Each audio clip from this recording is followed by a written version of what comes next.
Who was the only political prisoner in South Africa who spent more than 27 years in Robben Island, if truth be retold? Why has the whole world been attracted to Nelson Mandela, revere him as if he actually liberated South Africa single-handedly? Why do Europeans love him so much, calling him Madiba? Let's consider South Africa's untold truths and the myth of Nelson Mandela.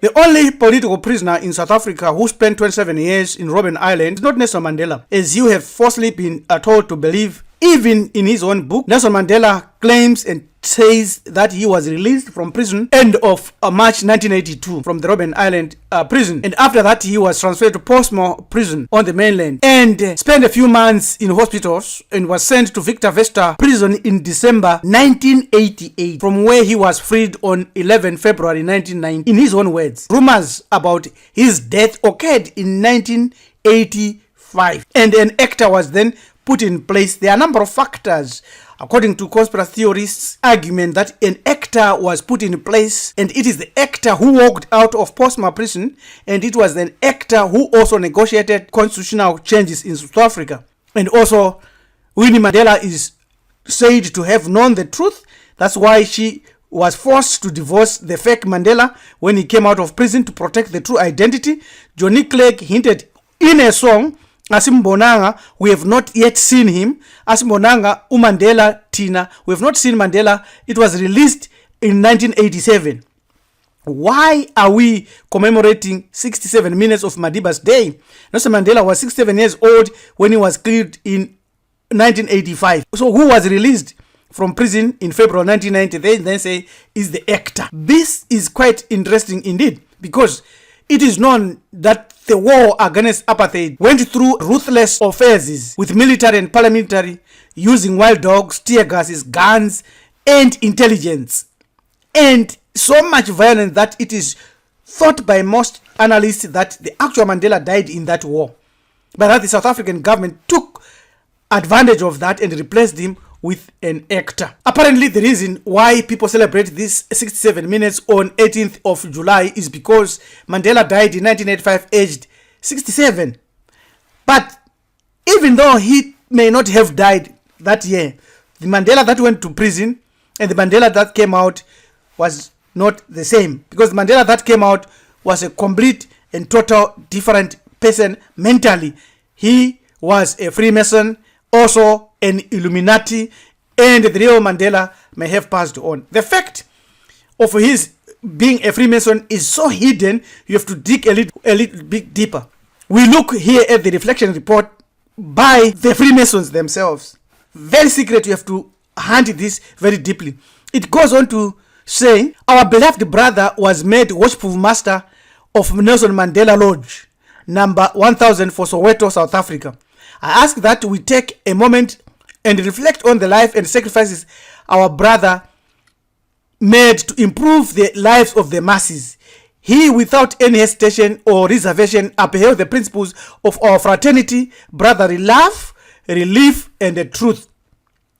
It goes on to list and to show here the pictures that we are showing here are very clear that Nelson Mandela, number 843 Africa region, Africa district, and all that is very, very important. If you want, we have given you the website where you can go and find this raw information.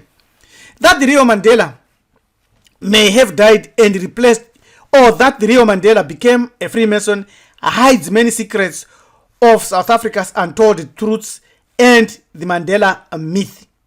Therefore, whoever walked out of prison after 27 years, given by the myth or given by the press, supported and funded by Europeans, was not the Mandela that went into prison.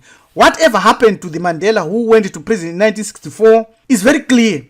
The one that came out 30 years later, or whatever time we discover in many documents, is a replacement of the original one, mentally or physically. It is clear and it is important to understand that once we realize that the actual Mandela did not spend 27 years in Robben Island, was transferred from one place to another, it is very, very interesting to then say he could have been replaced. We know from Steve Biko that when he was asked about Mandela being in prison, Bantu Steve Biko uttered the following words: "Apartheid doesn't keep you alive unless it's going to use you later." And that was put to test on him, Steve Biko, because he was brutally killed in prison. And then the Mandela who came out of prison after all those years of suffering had brotherly love and appreciated even the instigators of apartheid, as can be seen here when he visited the grave of the master implementer, not architect, but implementer of apartheid, Vowed, and visited the widow, Betty Vowed, in Orania in 1985, and claimed that those were the happiest moments of his life. The Mandela who went to prison may have died, whether literally or mentally. The one who came out was a European programmed Freemason, whether black or whether a clone. So this manufactured one was the hero promoted all over the earth, was handpicked and heavily marketed all over the world. He is not the real hero. He is not the real African. He is not the real one who went to prison in 1964. Because he is not a Lumumba. He is not a Sankara. He was not even a Nkrumah. Because this one brokered a deal that is very favorable to the colonizer. And it became adorable to the colonizer, to the point that they declare a Nelson Mandela Day. And scientifically now have come up with a Mandela effect and explain it. Europeans use his name. And Europeans use his name and his legacy to create their own wealth. And melanin-dominant people were not even allowed to use his name for anything, even making shirts. Like here, this is a white lady who has a company that is known to produce the Mandela shirts through cultural appropriation. No Africans were empowered by him. He never spent 27 years in prison in Robben Island, which is falsely created and conflated. He could have spent maybe 18 years there, but eventually he was given his peace, he was given his freedom, and then he negotiated a deal that supported the Europeans and supported his freedom and built his own legacy, personal legacy, and those of the ANC.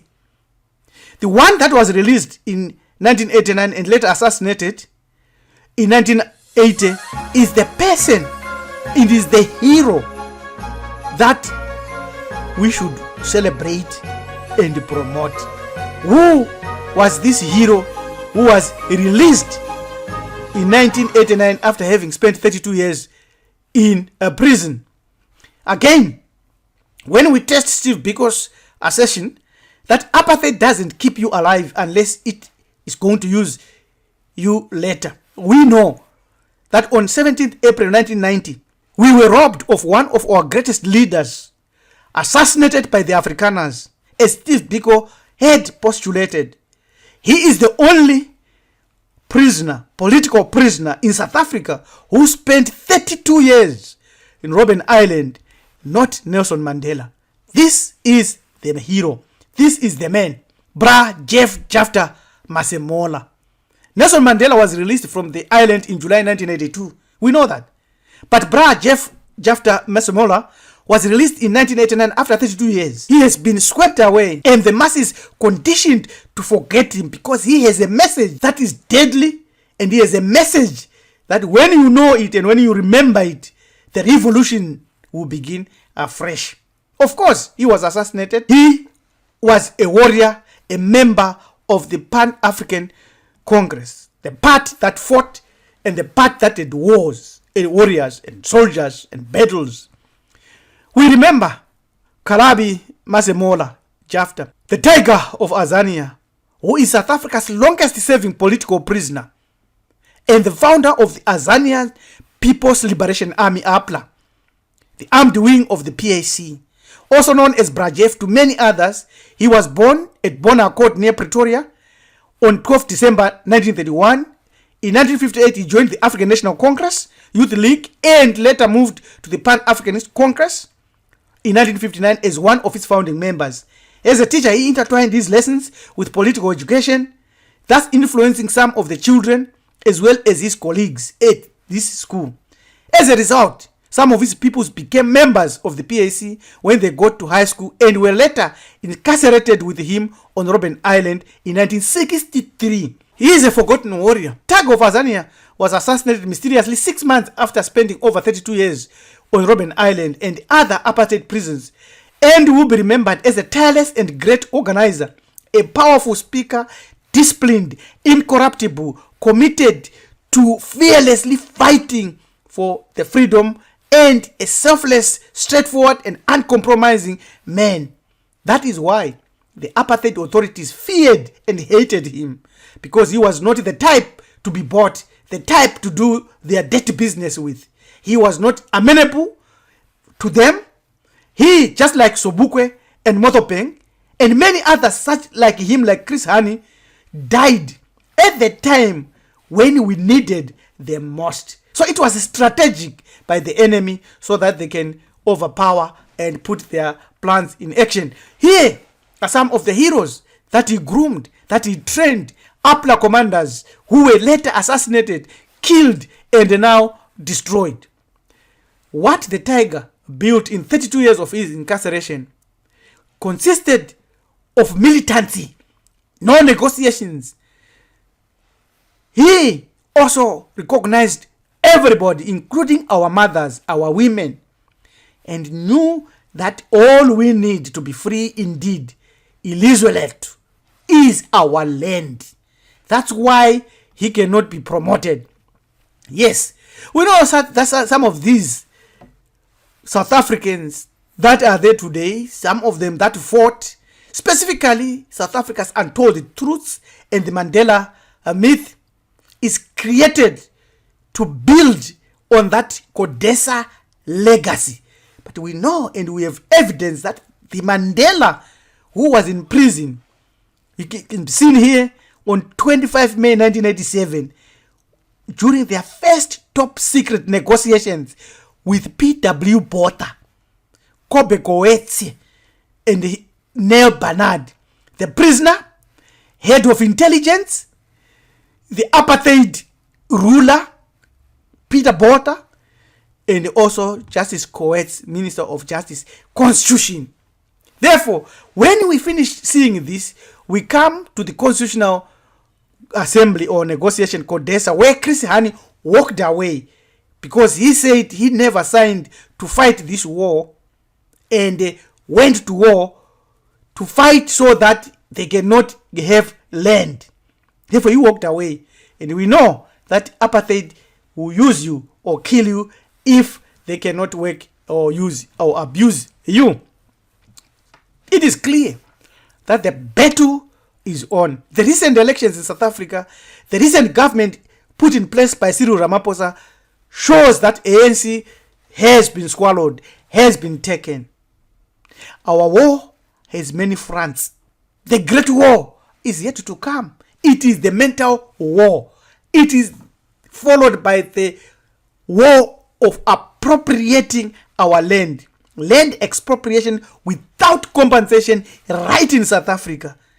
Just like what happened in Zimbabwe. That is when we will say, yes, Iwile, Sibuile, the land is back. If you want to participate in some of these wars, you have to pick the war that you want to participate in. Do not hesitate. Visit us on www.marifado.org. Our Instagram is marifado_US, or you can email us on join@marifado.com so that we can craft a compelling legacy. And as a family network, we can rebuild ourselves again mentally and physically on our liberated land. Nothing beats owning our own land and own it for good. And we can then say land hunger is vanished. For more information, email us on join@marifado.com. Till we meet again, your manager to Patricia Rabbi LM to Mjakanja says the battle is still unfinished. Subscribe, share, comment, and let us walk this journey together. Amen.